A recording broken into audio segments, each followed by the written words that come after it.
dagoen absentismo patronala da. Patronalak ez dituelako betetzen prebentzio neurriak. Beste alde batera begiratzen du eta bere etekinak lehenesten ditu langileon osasunaren eta bizitzaren aurretik.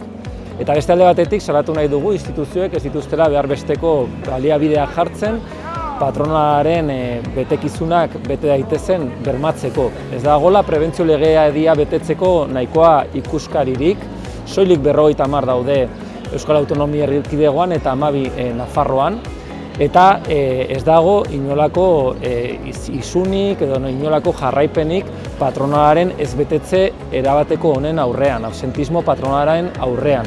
Eta orain berriki hauteskundeak egin dira, Urkulluk bere agintaldia amaitu berri du, eta esan behar dugu 2012ko abenduan kargu hartu zuenetik 454 langile hil direla lan istripuz, Araba, Bizkaia eta Gipuzkoan. Hori da bere agintaldian egon den errealitatearen erakusgarri. Eta guk eskatzen duguna da, legegintzaldi berriari begira da, gai hau agendaren erdigunean kokatzea eta lehentasunen artean kokatzea. Ezin da ontzat eman langileok lanean bizitza gal dezagun. Eta instituzioek badute bere ardura, lan osasunaren jarraipenean eta bermean.